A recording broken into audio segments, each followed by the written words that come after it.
respecto de cómo se lleva adelante cada etapa, ¿sí? Nosotros vamos a proseguir ahora por la segunda política del capital humano del día, ¿sí? Que es la modificación de la conducta, ¿sí? Nosotros acá, por cuestiones de tiempo y porque esto es una cuestión más panorámica, no llegamos a dar nunca los programas no, sino, ¿cómo que se dicen? Ya me va a salir la palabra, los entrenamientos, ¿sí? En relación a la modificación de conducta, sí vemos que con el sentido estratégico, ¿sí? La modificación conductual no nace de un afán nuestro, ¿sí? En recursos humanos por manipular gente, ¿sí? No nace de que seamos malos, sino que nace de una necesidad, que es la necesidad de adaptar el comportamiento de los empleados a las finalidades de la empresa, ¿sí? Entonces ustedes van a encontrar que la política, ¿sí? Particular de modificación de conducta, ¿sí? Tiene que ver con una aplicación sistemática de principios y de técnicas, ¿sí? Para evaluar y mejorar el comportamiento de las personas, ¿sí? Y de ese modo también facilitar su comportamiento y su funcionamiento, ¿sí? A nivel personal y social, ¿sí? Todo esto es con fines estratégicos, ¿sí? No es con ningún otro fin que no sea estratégico.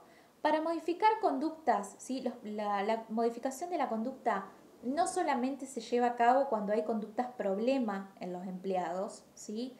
Sino que la posibilidad de pensar este panorama, ¿sí? O esta implementación de una modificación conductual también puede realizarse, por ejemplo, en los inicios, en lo que nosotros llamamos los programas de inducción, que vamos a ver un poco acá de qué se tratan dentro de poco, ¿sí?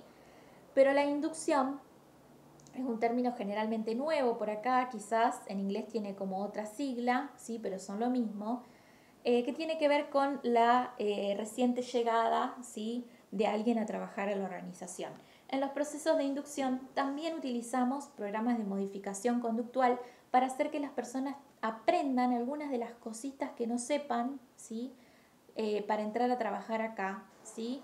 Y sobre todo que la aprendan de la manera en que nosotros particularmente lo hacemos, ¿sí? ¿Por qué? Porque no todas las organizaciones son iguales, eso es obvio, ¿sí? Y porque no todas las organizaciones tienen la misma cultura, ¿sí? Es decir, que vos podés venir de un puesto de pintor en la organización X, ¿sí? Y te acaban de contratar en la organización Y para hacer lo mismo. Bueno, en X, ¿sí? Tenemos algunas reglas y lo hacemos de una manera, y en Y tenemos algunas reglas y lo hacemos de otra manera. Esto es lo que nosotros llamamos la cultura, ¿sí? Cuestión que acá tampoco vemos, pero que sí vemos en profundidad en el auxiliar en recursos humanos, los que en algún momento estén allí.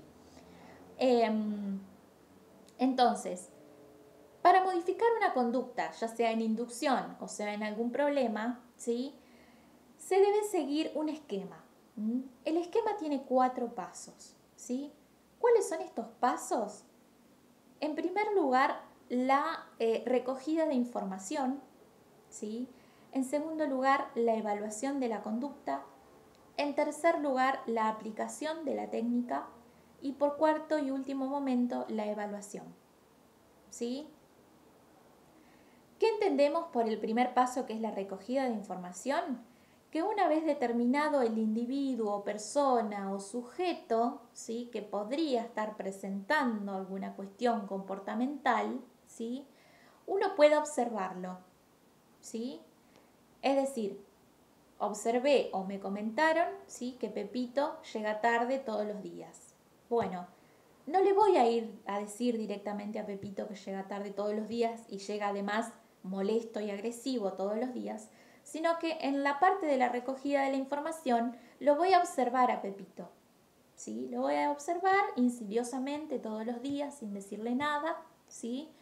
Al menos por una semana, ¿sí? Y una vez que yo he observado que esto efectivamente es así, voy a concretar una entrevista con Pepito, ¿sí? Finalmente. donde le voy a tener que decir a Pepito no solamente que me han notificado, sino que también he estado observando que él está reiteradamente llegando tarde y además en un estado emocional que no es el que nosotros preponderamos en la organización, ¿sí? Y que necesito saber qué le anda pasando, ¿sí? Necesitamos saber qué le anda pasando y mientras Pepito nos cuenta, ¿sí? Puede que nos cuente, como puede que se levante y se vaya al carajo, nunca sabemos qué es lo que va a pasar, pero la idea es que nos cuente, ¿sí? Y mientras Pepito nos cuenta, nosotros vamos a tener que ir mirando un poco, ¿sí? Cómo está su comportamiento, cómo están sus habilidades sociales, ¿sí? Que ya vamos a ver qué son las habilidades sociales, y cómo está la cuestión profesional, ¿sí? Si Pepito, llegando en este estado, cumple o no cumple con aquellos deberes para los cuales fue contratado, ¿sí? Una vez que yo tuve esta entrevista con Pepito, le pregunté si pude chequear estas cuestiones. Llega la segunda fase, la fase de la evaluación de la conducta, ¿sí? ¿Qué hago en esta fase? Analizo un poco los datos que obtuve, ¿sí? Y me voy a poner en la tarea de saber si esta conducta de Pepito, ¿sí? Es un problema para la organización o no, y qué tipo de problema particular es, ¿sí? Es decir, esta conducta de Pepito es lo suficientemente agresiva como para poner, por ejemplo, en riesgo a toda la organización, sí o no, ¿sí? Si obviamente que si esta conducta pone en riesgo a toda la organización, bueno, hay que ver si Pepito puede, ¿sí? Si se puede tramitar una licencia para Pepito, ¿sí? Para que Pepito pueda ver psicológicamente qué es lo que está sucediendo, ¿sí? Y después reincorporarse. Y si esto no es un problema tan grave, ¿sí? Definirlo al problema, esto es muy importante, ¿sí? Poder definirlo específicamente y seguir nuestro tercer paso, que es aplicarle una técnica para modificarlo, ¿sí? Es muy importante que el problema sea redactado de forma muy específica, ¿sí? Para que yo pueda encontrar la técnica adecuada. Si el problema no está bien formulado y yo aplico mal la técnica, el programa no va a servir, ¿sí? Entonces, tengo que formular bien el problema, bien específico, ¿sí? Y encontrar una técnica que se ajuste a esto y aplicarla en el tercer paso.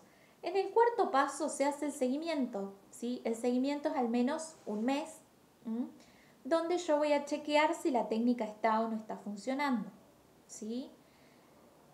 Ustedes van a encontrar que yo en el PowerPoint les dejo algunos ejemplos de técnicas de cambio de comportamiento, ¿sí? Uno es el control de estímulo y otro es la saciedad, ¿sí? ¿Qué es la saciedad como técnica? Básicamente la saciedad lo que permite, ¿sí? Es que una conducta se ejecute tanto, ¿sí? Que lo que hace es después perder su valor, ¿sí? Por ejemplo, una manera de aplicar, ¿sí? Esta política es permitir el festejo de los cumpleaños a la oficina, ¿sí?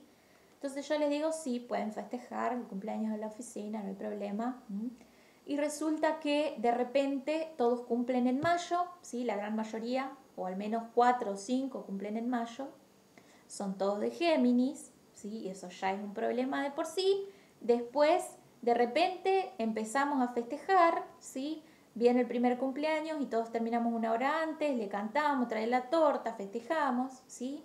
El segundo, lo mismo, cortamos una hora antes, ¿sí? Festejamos, salimos, ¿sí? Al tercero, ¿sí? La cosa se va a poner ya un poco más rara, porque uno va a decir, che, pero ¿por qué en vez de festejar acá, lo cortamos un poco antes y nos vamos, ¿sí? A tomar, no sé, una cerveza al bar de enfrente, ¿sí? Y al cuarto ya no van a querer saber nada de festejar cumpleaños a la oficina, ¿sí? ¿Por qué? Porque actúa la saciedad. Ejecute tanto la conducta del festejo que la conducta del festejo carece de sentido. Y por lo tanto ya ni sé si quiero realizarla. ¿Sí? Así actúa la saciedad como técnica de modificación conductual, ¿sí? Es como cuando a los nenes le piden chocolate. Entonces vos vas y si vos querés aplicar saciedad, le compras una bolsa entera de chocolate y le decís, toma, comete todo el chocolate. ¿Sí?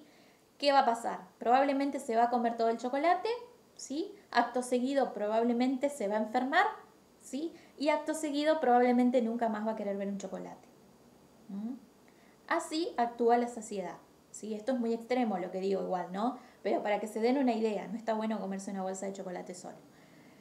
¿Qué pasa con el control de estímulos? ¿Sí? El control de estímulos, ¿sí? Como definición, tiene que ver con poder colocar un estímulo, ¿sí? Colocar un elemento que me sirva de estímulo, ¿sí? Que me sirva de señal, a la respuesta que quiero cambiar, ¿sí?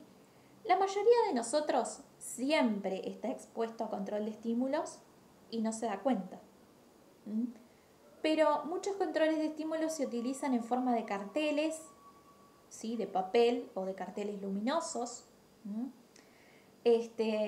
Otros, ¿sí? Con forma de símbolo, otros con forma de video, ¿sí? El ejemplo básico de control de estímulo, ¿sí? Es el cartel luminoso de que no se puede fumar acá adentro, ¿sí? El cartel luminoso es un estímulo que va a servir para desencadenar una respuesta deseada. ¿Cuál es la respuesta deseada? Que yo espero que no fumes acá adentro, ¿sí? Entonces te voy a colocar 500 carteles, ¿sí? Y esos carteles van a funcionar de estímulo, ¿sí? A que vos vayas desarrollando una conducta más acorde a este lugar y por lo tanto elimines la conducta de fumar adentro, ¿sí? ¿Se entiende?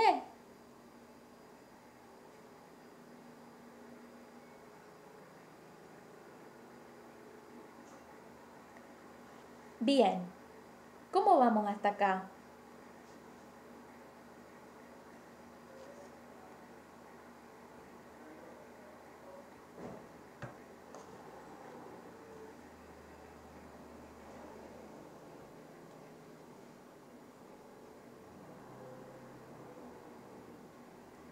¿Hay alguna pregunta, duda, comentario?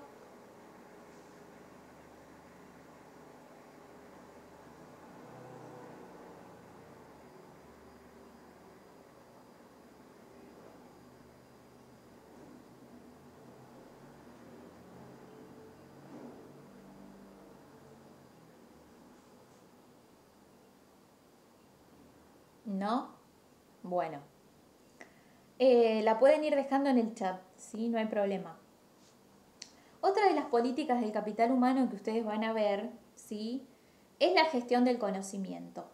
¿Con qué tiene que ver gestionar el conocimiento en las organizaciones? Básicamente con la asimilación de la información, ¿sí? La asimilación de información por parte de la organización en un determinado contexto, ¿sí? Que en este caso es un contexto laboral, es la gestión del conocimiento, ¿sí? La forma de obtener este conocimiento, ¿sí? Dentro de las organizaciones no es otra que a partir de la interacción, ¿sí? Que existe entre las personas que trabajan en ella. Esa puesta en común, ¿sí? De esa información por parte de las personas que trabajan en ella es lo que nosotros conocemos como memoria corporativa, ¿sí? Y la memoria corporativa, ustedes van a encontrar allí que tiene dos componentes. Un componente físico, ¿sí? Que está relacionado con la cuestión del archivo de la organización, ¿sí? El archivo real, físico, papel, ¿sí? De la organización. El almacén de datos, ¿sí? Y el componente intelectual, que es el otro componente de esta memoria corporativa, ¿sí? Está formado por nosotros las personas, ¿sí? Las personas que trabajamos en esa organización y la manera particular de cultura, ¿sí? Que existe acá y nuestra manera particular de interactuar, ¿sí? La puesta en escena de todo esto, todos los días de las vidas laborales de nosotros, pone en marcha el componente intelectual, ¿sí? Que es muy importante para definir, ¿sí? Este concepto que nosotros acá no vemos, pero que yo se los nombro porque lo necesito, ¿sí? Que es la cultura. políticas del capital humano que ustedes van a encontrar es la inteligencia emocional. ¿Alguien ha escuchado hablar alguna vez de inteligencia emocional en su vida? Es muy común últimamente esto.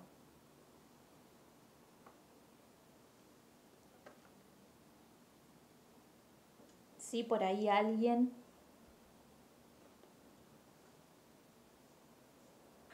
Sí, profe, ahora se habla mucho en eso cuando vas a una entrevista. Te Sí, preguntan claro. generalmente si vas al psicólogo, si fuiste o algo de eso. Sí, claro. Ahora vamos a ver, ¿sí? ¿Qué es esto de la inteligencia emocional? ¿Qué composición tiene esta inteligencia emocional? ¿Sí? ¿Y qué componentes tiene? Y ustedes van a encontrar ahí en la ficha que desde la perspectiva de Goleman hay algunas preguntas más que acá todavía no vamos a responder, pero que ustedes las van a tener que leer, ¿sí? Respecto de que si esto se aprende, si esto es algo que se trae, ¿sí? Y respecto de que si hay alguna edad en términos cronológicos particular, ¿sí? En la que uno sería más inteligente emocionalmente, ¿sí? Que otras. Particularmente, ¿sí? Y personalmente, ¿sí? La inteligencia emocional tiene tanto de lo heredado como de lo adquirido, ¿sí? Es decir, que es algo con lo que se nace, pero es algo que también se aprende, ¿sí? Hoy existe todo un mercado de entrenamiento de estas habilidades, ¿sí? Que ya vamos a ver, y que son muy interesantes para la gestión de personas y para el liderazgo. Es decir, que si en algún momento de sus vidas se apasionan por la gestión de personas, o si en algún momento de sus vidas se deciden o les toca, ¿sí? O terminan en un lugar de liderazgo, lo ideal sería que una de sus capacitaciones centrales sea en inteligencia emocional. ¿A los fines de qué? De crecer en términos humanos y personales ustedes mismos, ¿sí? Y muchas veces también a los fines de no hacer sufrir tanto al staff, porque lo que sucede muchas veces es que nos encontramos con jefes, líneas medias, ¿sí? Y un montón de gente que no sabe gestionar su cuestión emocional, ¿sí? Y la proyecta sobre los otros, entonces los ambientes laborales son, bueno, un desastre, ¿sí? No solo un desastre, sino que también hacen sentir mal a la gente, la hacen sentir inútil, la maltratan, ¿sí? Todo esto devenido de no poder, ¿sí? Identificar algunas de estas cuestiones primero en uno mismo, ¿sí? Ya vamos a ver más adelante el liderazgo de Maxwell, ¿sí? Con el cual yo acuerdo personalmente, ¿sí? Respecto de que primero para llevar algunas de estas cuestiones a los grupos de trabajo o a las personas, se tienen que implementar en nosotros mismos, ¿sí? Es decir, que si yo quiero liderar personas, primero tengo que poder aprender a liderarme a mí mismo, ¿sí? Y si yo quiero desarrollar algunas competencias de inteligencia emocional, por lo menos primero yo las tengo que poder aplicar en mi vida, ¿sí? No digo que tengo que ser un magíster en excelencia, ¿sí? Pero por lo menos algo de esto tiene que estar, ¿sí? Si no, algo de la transmisión es como medio truncado, ¿sí? No digo imposible, pero sí como medio truncado. ¿Qué es la inteligencia emocional? Que es hasta acá donde vamos a llegar hoy. La capacidad de reconocer, en principio, sentimientos propios y también sentimientos ajenos, ¿sí? Fíjense lo que digo, míos primero, ¿sí? Y después de los demás. ¿Para qué? ¿Sí? ¿Para qué yo necesitaría esto en una empresa? ¿Para qué necesito inteligencia emocional en una organización? Estratégicamente para crear motivación, por un lado, y por otro lado para gestionar las relaciones, ¿sí? La inteligencia emocional está compuesta de dos ámbitos. Uno de esos ámbitos es el ámbito personal y otro de esos ámbitos es el ámbito social, ¿sí? A su vez, estos ámbitos, ¿sí? Cada uno de ellos tienen componentes. El ámbito personal, ¿sí? Tiene dos componentes, el autoconocimiento y la autorregulación, ¿sí? A mi entender, dos de los más importantes. Y el ámbito social tiene tres, ¿sí? La motivación, que también vamos a trabajar un poco más adelante, la empatía, ¿sí? Muy trabajada, y las habilidades sociales, de las que hablábamos recién, ¿sí? ¿Qué implica el autoconocimiento y la autorregulación? El autoconocimiento, las palabras mismas se los están denotando, ¿sí? Conocerme un poco a mí mismo. ¿En qué sentido? En el sentido de poder conocer, ¿sí? Qué emociones suelo tener frecuentemente, ante qué aparecen, ¿sí? Esas emociones, y poder autorregularme, ¿sí? Es decir, poder controlarlas. ¿Por qué? Porque todo esto, ¿sí? Puede tener un impacto en no solo en el espacio de trabajo, sino también en las decisiones que se toman, ¿sí? En los espacios de trabajo, y que pueden o no afectar, ¿sí? A toda la organización según el nivel de conciencia de la persona que las tome, ¿sí? Por esto digo, es tan importante el autoconocimiento y la autorregulación, ¿sí? Yo siempre les pongo este ejemplo, o estos ejemplos, ¿no? Si yo hoy me levanto enojada, ¿no? Y no tengo conciencia ni autoconocimiento, ¿sí? Y vengo y les doy la clase a ustedes enojada, ¿sí? Y les grito y les digo que no leen nada y les digo que si no leen no van a aprobar y que yo personalmente me voy a encargar de que ustedes no aprueben y demás, ¿sí? No estoy reconociendo en principio que ustedes no tienen nada que ver con mi enojo, ¿sí? Que ustedes son mi lugar de trabajo, y que yo con ustedes no debería tener esa conducta, ¿sí? Sino que yo debería poder regular la emoción, ¿sí? A los fines de regular la conducta y que la clase se pueda desarrollar como corresponde, ¿sí? Entonces, no es lo mismo, ¿sí? Que yo me levante enojado y me vaya a una reunión enojado y las decisiones de esa reunión las tome enojado, ¿sí? Que yo me levante enojado y diga, estoy enojado. Y la verdad es que todavía no puedo identificar por qué estoy enojado. Creo que fue porque ayer discutí con mi pareja, ¿sí? Pero eso no tiene nada que ver con mi trabajo porque yo ahora tengo una reunión, necesito estar bien en esta reunión y a eso lo puedo resolver después, ¿sí? Porque aparte eso de estar en esta reunión lo más consciente y bien posible, ¿sí? Es un factor indispensable para tomar mejor las decisiones y no joder a mi equipo, ¿sí? ¿Se entiende a dónde voy con esto de la autorregulación y el autoconocimiento? Sí, profe. Básicamente que no influya en las decisiones que tomás laboralmente. Exacto. Sí, y que no solo que no influyan laboralmente, sino que tratemos de no dirigir, ¿sí? O de no proyectar, digamos, las cuestiones que les corresponden directamente a algunas personas en otras, ¿sí? Es decir, si mi enojo es con mi pareja, ¿sí? Yo puedo tener que identificar que el enojo es con mi pareja, ¿sí? Y poder identificar que ustedes no son mi pareja y por lo tanto no tengo un motivo para estar enojado con ustedes, ¿sí? En todo caso, podré tener un motivo para estar enojada con mi pareja, ¿sí?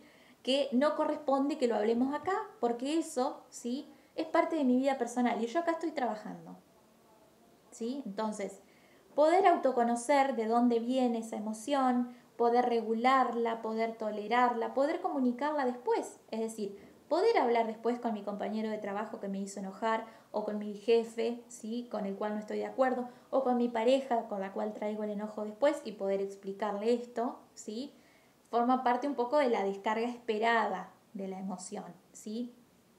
Pero poder autorregularla en el entorno en que necesito regularla es crucial para las organizaciones, ¿sí? Sobre todo. Mientras que en el ámbito social ustedes van a encontrar motivación, empatía y habilidades sociales. ¿Qué es la motivación? No vamos a ver mucho porque después tenemos una clase dedicada a esto, ¿sí? Pero ahí yo les cuento un poco la raíz etimológica, ¿sí? De la palabra, es decir, de dónde viene la palabra motivación. Y entendemos que la motivación es todo aquello que nos impulsa, ¿sí? A la realización de determinadas conductas que nos llevan a determinadas metas. En este caso hablamos de la motivación laboral, ¿sí? La empatía, que es esta capacidad, ¿sí? La empatía es un concepto desarrollado por psicólogos de la corriente humanista, ¿sí?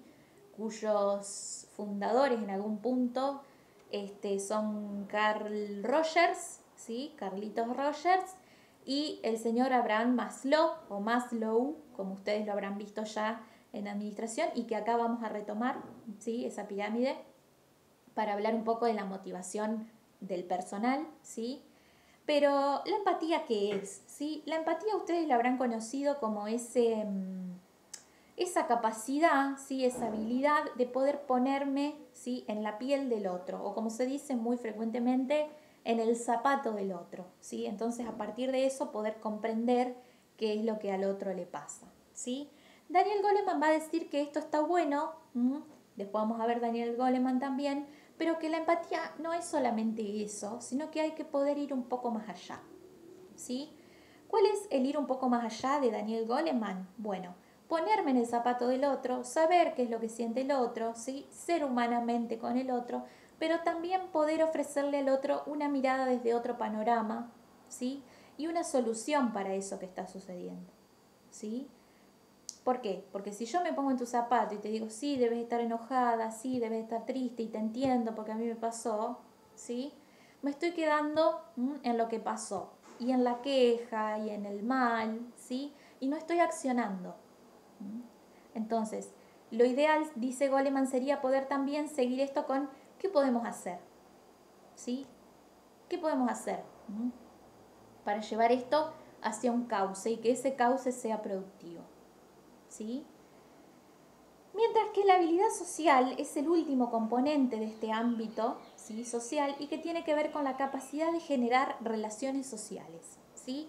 Vieron que hay personas que siempre tienen como esa capacidad, ¿sí? De hacer amigos por todos lados, y no solamente de hacer amigos por todos lados, sino también de conectar, ¿no? Gentes de sus diferentes grupos de amigos con algún interés básico en común, ¿sí? Seguro algunos siempre tienen un amigo que es así. Y dice, a él lo conozco del asado de Fulvito y él también estudia psicología como vos y ya los presenta y se hacen amigos, ¿sí? Bueno, estas, ¿sí? Son las grandes capacidades para habilidad social, ¿sí? Que también son indispensables para la generación de grupos, de equipos de trabajo, ¿sí? Que no vemos acá su diferencia con grupo de trabajos, pero necesito usar el término. Entonces, ¿por qué hablamos de inteligencia emocional? El desarrollo de la inteligencia emocional por parte de las personas permite que la colaboración entre ellas sea más efectiva, ¿sí?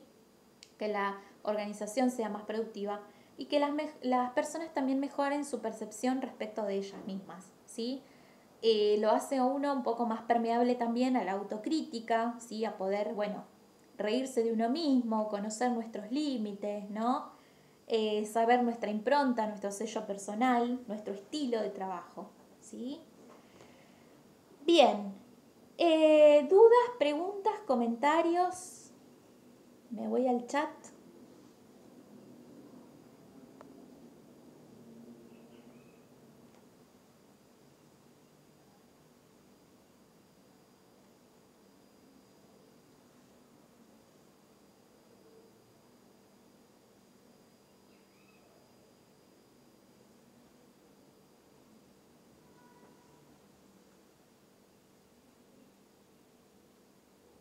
Por acá todo claro. Bien, bueno, bárbaro.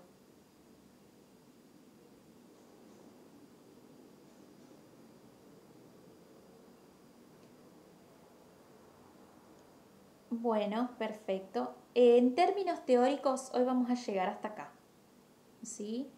Así no los atosigo tanto y podemos ir separando los temas, porque si no queda todo como un continuum y no se entiende la meta, ¿sí? Es buenísimo lo que te brinda a nivel humano esta materia. Bueno, esperemos que al final podamos, ¿sí? Eh, bueno, reflexionar sobre eso, ¿sí? De no olvidar el factor humano en las organizaciones, ¿sí? Yo siempre digo que antes que trabajadores, nosotros somos humanos, ¿sí? Y como seres humanos, no solamente que también somos parte de otras esferas, ¿sí? Sino que también cumplimos otros roles.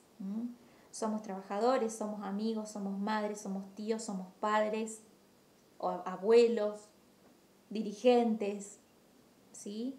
Eh, quiénes somos humanamente, ¿sí? También allí se juegan aspectos laborales, por supuesto, ¿sí?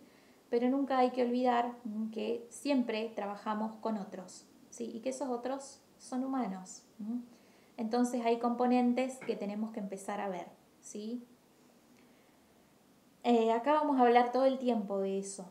Siempre vamos a partir de esa base y vamos a tratar de emplear lo máximo posible las cosas que decimos, ¿sí?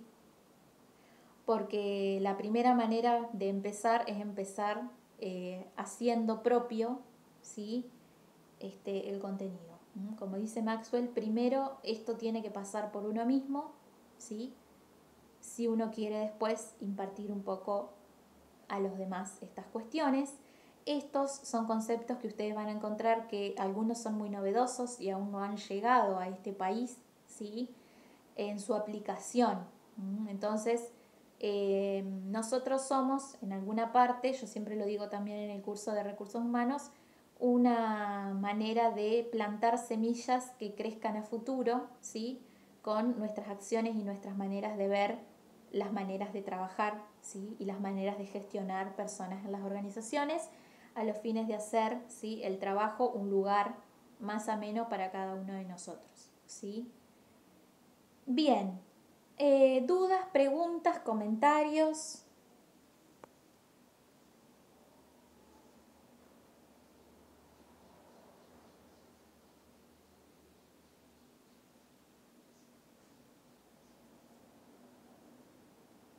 Sobre la parte administrativa y todo eso quedó claro. Después les voy a subir el link a más tardar a la noche, el link de YouTube, ¿sí? Donde van a encontrar el bloque 1 y bloque 2 de esta clase, ¿sí? Para que puedan ponerse al día. Les recomiendo que lleven la lectura al día porque tenemos pocas clases, es decir, que su examen se activa prontito. Así que lleven la lectura al día. Es un examen muy ameno, no es difícil, no les lleva más de media hora, ¿sí? Y es la idea que todos podamos aprobarlo también.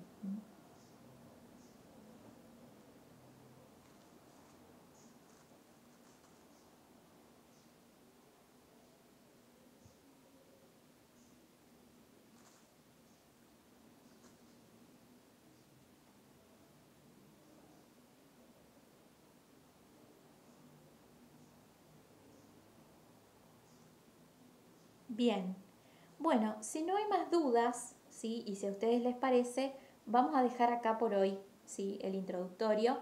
Lean el PDF número 1 y el PDF número 2, ¿sí? La clase que viene vamos a desarrollar el PDF número 3 y número 4, ¿sí? Yo les voy diciendo en todas las clases qué es lo que se espera que tengan leído. Si hay dudas respecto de eso, pueden venir a clase y las vemos en clase, ¿sí? Y si no pueden estar en clase y surge una duda, la duda me la pueden mandar por mail en el horario académico establecido, que es nuestro único medio de comunicación, ¿sí? Bueno, chicos, un gusto volver a verlos. Qué bueno que estén todos acá. Que tengan un buen inicio de semana y nos estamos viendo la semana próxima, ¿sí? Estén atentos al grupo de WhatsApp, por favor, que yo allí pongo todas las novedades. Que anden bien, nos vemos pronto. Buena semana para todos.